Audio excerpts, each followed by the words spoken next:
Kumusta mga kaboxing? This is Boy Kalawang TV. So matapos nga po mahigit isang taon na nabakante sa laban itong si former WBA World Welterweight Champion Keith one-time Thurman dahil sa laki ng hinihingi nitong bayad sa tuwing ito ay magkakaroon ng laban ay palagi nga po napopospon ang mga laban ito kaya siya hindi napalaban na mahigit isang taon sa ibabaw ng lona.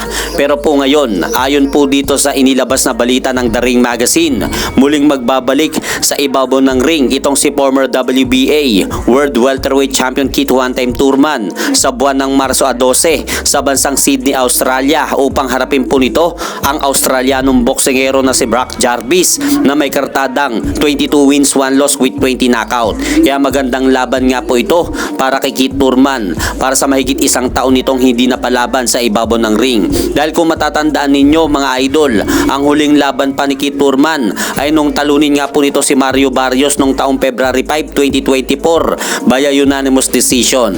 At sa kabilang banda, mga idol, may pahayag nga po itong makakalaban ni current undisputed super bantamweight champion Naoya Inoue sa darating na January 24 sa bansang Japan na si Korean boxer Ye Jun Kim. At sinabi po nito na he is human, he can be beaten. So ang ibig sabihin nga po dito ni Ye Jun Kim sa mga sinabi nito patungkol sa kanyang makakalaban na si Naoya Inoue na tao lang daw itong binansagang halimaw ng bansang Japan at kaya rin daw itong talunin. At sa kabilang balita naman po, nagpaliwanag na itong si former WBA Junior Welterweight Champion Isaac Pitbull Cruz patungkol sa pag-atras nito sa magaganap sanang laban nila ni Ryan Garcia sa buwan ng Mayo.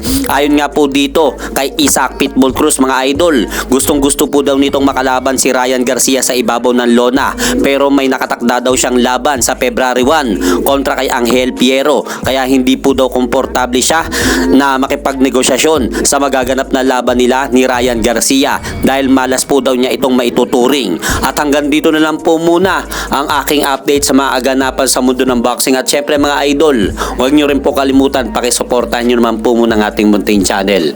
Maraming salamat po.